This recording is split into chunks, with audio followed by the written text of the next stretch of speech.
नमस्कार दोस्तों, स्वागत है आप सभी का टीएलटी टूर गाइड में। दोस्तों आज की इस वीडियो में हम बात करने वाले उत्तर प्रदेश राज्य के मथुरा जिले में स्थित श्री राधा रानी जी की जन्मस्थली बरसाना के बारे में कि आप यहाँ कब जाएं, कैसे जाएं, यहाँ रुकने और खाने पीने की क्या क्या सुविधा है और श्री राधा रानी जन्मस्थली के आप दर्शन कैसे करें और साथ ही यहाँ पर दर्शन करने के बाद आप बरसाना में किन किन जगहों पर घूम सकते हैं।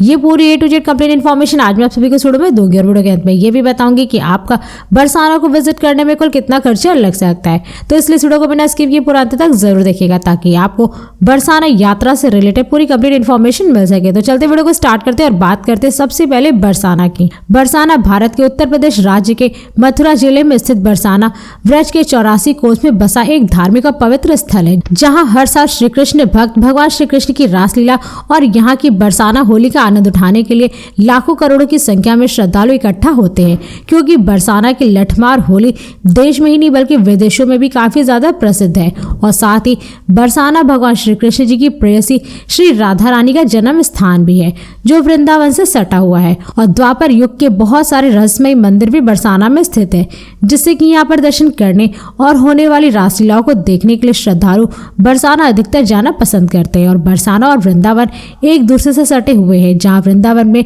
श्री कृष्ण जी का पालन पोषण हुआ, वहीं बरसाना में माँ लक्ष्मी की साक्षात रूप श्री राधा रानी का जन्म हुआ। और ऐसा माना जाता है कि भगवान श्री कृष्ण अक्सर अपने ग्वाल सखाओं के साथ बरसाना में श्री राधा रानी और उनकी सखियों से मिलने आते थे। दोस्तों बात करें कि आप बरसाना कब जाए, वैसे तो आप बरसाना कभी भी किसी भी समय जा सकते हैं, लेकिन यहाँ पर जाने का सबसे सही समय जन्माष्टमी, राधा अष्टमी, नवरात्रि, क्रिसमस और न्यू ईयर और खास करके होली का पर्व होता है, क्योंकि यहाँ की होली काफी ज्यादा प्रसिद्ध है, जिसे देखने और खेलने के लिए काफी संख्या में श्रद्धालु बरसाना पहुंचते हैं और इस लठमार होली का आनंद लेते हैं। और यह एक ऐसी होली है जिसमें पुरुष महिलाओं को रंग लगाते हैं और महिलाएं उन्हें लाठी से पीटती हैं, जो परंपरा सदियों से चली आ रही है।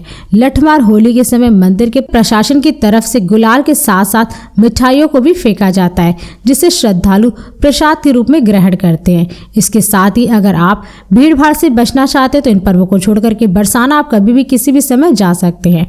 दोस्तों अब बात करें कि बरसाना कैसे पहुंचे। वैसे तो Barsana by train, by plane और बाई बस बहुत ही आसानी से पहुंच सकते हैं। दोस्तों यदि आप बरसाना ट्रेन से जा रहे हैं तो यहाँ का निकटतम railway station Kosi Kalan railway station है, जहाँ से बरसाना की दूरी लगभग 19 किलोमीटर है।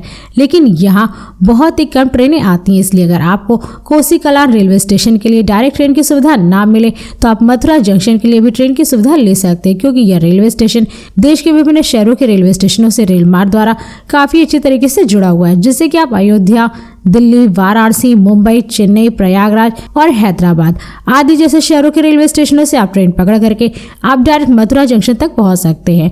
और मथुरा जंक्शन से बरसाना की दूरी लगभग 51 किलोमीटर है, जिसे आप बाई बस या शेयरिंग टैक्सी के थ्रू पूरा कर सकते हैं। और अगर आप मथुरा जंक्शन के बाहर से बरसाना के लिए बस लेते हैं तो उसका चार्ज लगभग 100 से 150 रुपए पर पर्सन होता है और शेयरिंग टैक्सी का चार्ज लगभग 200 से 300 रुपए तक लगता है। और दोस्तों यदि आप बरसाना फ्लाइट से जा रहे हैं तो यहाँ का नजदीकी एयरपोर्ट आगरा में स्थित आगरा एयरपोर्ट है, जहाँ से बरसाना की दूरी लगभग 107 किलोमीटर है। लेकिन यहाँ पर बहुत ही कम फ्लाइटें आती हैं, इसलिए अगर आपको आगरा एयरपोर्ट के लिए डायरेक्ट फ्लाइट की सुविधा ना मिले तो आप दिल्ली में स्थित इंदिरा गांधी इंटरनेशनल एयरपोर्ट के लिए भी फ्लाइट की सुविधा ले सकते हैं, क्योंकि यह एयरपोर्ट देश के विभिन्न शहरों के एयरपोर्टों से एयरलाइंस के द्वारा काफी अच्छी तरीके से जुड़ा हुआ है, जिससे कि आप मुंबई, अयोध्या, अमृतसर, वाराणसी, चंडीगढ़, बैंगलोर, कोलकाता, हैदराबाद और चेन्नई आदि जैसे शहरों के एयरपोर्टों से फ्लाइट पकड़ करके आप डायरेक्ट दिल्ली के एयरपोर्ट तक पहुंच सकते हैं। और दिल्ली से बरसाना की दूरी लगभग 136 किलोमीटर है, जिससे आप बाई बस, ट्रेन या रिजर्व टैक्सी बुक करके पूरा कर सकते हैं। और अगर आप दिल्ली एयरपोर्ट के बाहर से बरसाना के लिए बस लेते हैं तो उसका चार्ज लगभग 250 रुपए पर पर्सन होता है और रिजर्व टैक्सी का चार्ज लगभग 2000 से 2500 रुपए तक होता है। और यदि आप बरसाना बस से जाना चाहते हैं तो बरसाना के लिए आपको डायरेक्ट बस दिल्ली, वाराणसी, प्रयागराज, अयोध्या, चंडीगढ़ आदि जैसे शहरों से बस पकड़ करके आप डायरेक्ट बरसाना तक पहुंच सकते हैं।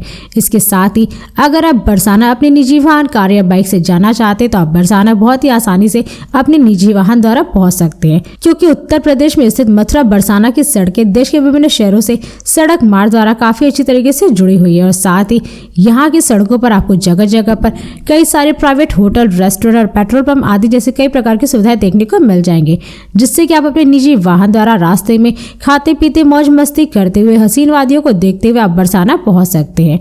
दोस्तों अब बात करें कि बरसाना पहुंचने के बाद आप यहाँ पे कहाँ स्टे करें। वैसे तो यहाँ पे स्टे करने के लिए आपको बहुत सारे धर्मशाला और प्राइवेट होटल मिल जाएंगे जिन्हें आप बुक करके स्टे कर सकते हैं। और वहीं अगर आप बरसाना घूमने के लिए अपनी फैमिली और दोस्तों के साथ जा रहे हैं और एक अच्छे लोकेशन पर अपने रूम की बुकिंग करना चाहते हैं तो आप बरसाना के टाउन में अपने रूम की बुकिंग कर सकते हैं, क्योंकि यहाँ पर आपको स्टे करने के लिए धर्मशाला 300 से 500 रुपए के बीच मिल जाएगा और होटल आपको 800 से 1500 रुपए के बीच में आसानी से मिल जाएगा।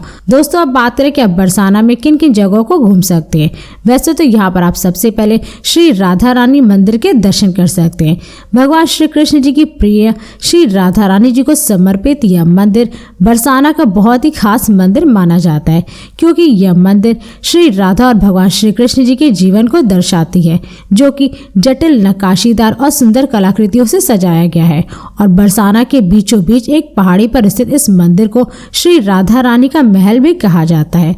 और यहाँ राधा अष्टमी बहुत ही धूमधाम से मनाया जाता है, जिसे देखने के लिए काफी ज्यादा संख्या में श्रद्धालु बरसाना पहुंचते हैं।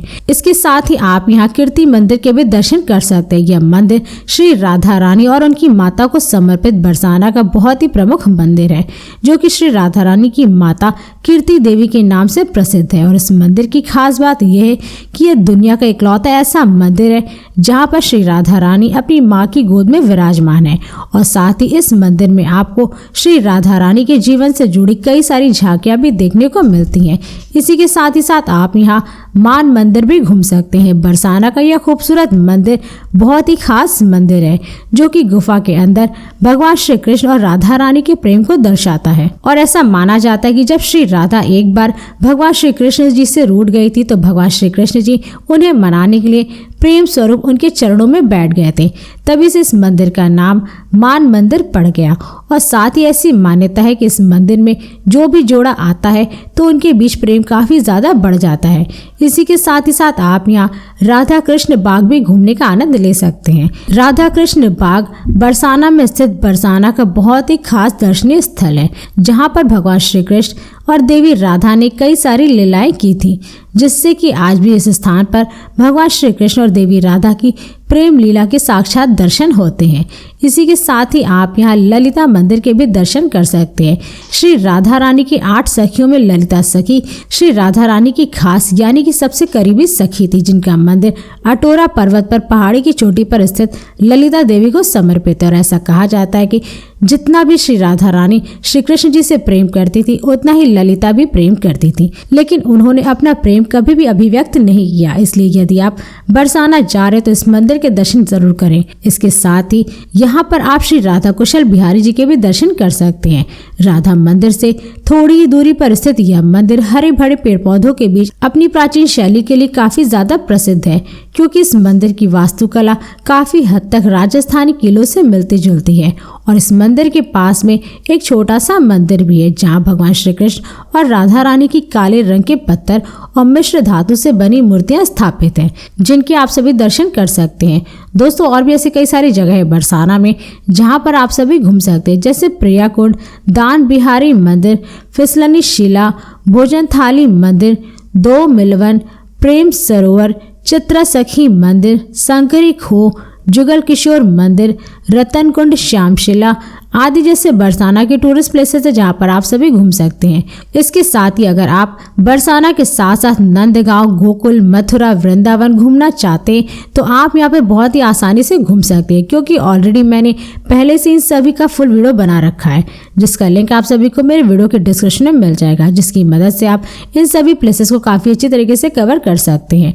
दोस्तों अब बात करें कि बरसाना को घूमने में आपको कुल कितना खर्चा लग सकता है। वैसे तो अगर आप बरसाना के साथ साथ वृंदावन, मथुरा, गोकुल को भी घूमना चाहते हैं तो इसके लिए आपको कम से कम 3 डे 2 नाइट का ट्रिप प्लान तो जरूर करना चाहिए, क्योंकि इन 3 दिनों में आप बरसाना के साथ साथ मथुरा, नंदगांव, गोकुल और वृंदावन को भी अच्छी तरीके से घूम लेंगे। इसलिए अगर आप बरसाना के साथ साथ इन सभी प्लेसेस को घूमने के लिए 3 डे का ट्रिप प्लान करते हैं तो इसमें आपका कुल चार्ज लगभग 7,000 रुपये पर पर्सन लग सकता है। मगर ये सारे खर्चे आपके पर ही डिपेंड करते हैं, क्योंकि आप बरसाना में कहाँ कहाँ घूमेंगे, क्या क्या खरीदेंगे और यहाँ पे स्टे करने के लिए आप किस टाइप का रूम बुक करते हैं और बरसाना आप किस राज्य और शहर से जा रहे हैं, तो ये सारे खर्चे आपके ऊपर ही डिपेंड करते हैं। तो दोस्तों इस वीडियो को यहीं पर समाप्त करते हैं, और यदि ये वीडियो सभी को पसंद आई तो इस वीडियो को लाइक करें और चैनल को सब्सक्राइब जरूर करें। इसके साथ ही बेल आइकन जरूर दबाएं ताकि ऐसी मेरी नई नई वीडियोस आपके पास सबसे पहले पहुंचे। तो फिर मिलते हैं नेक्स्ट वीडियो में। धन्यवाद।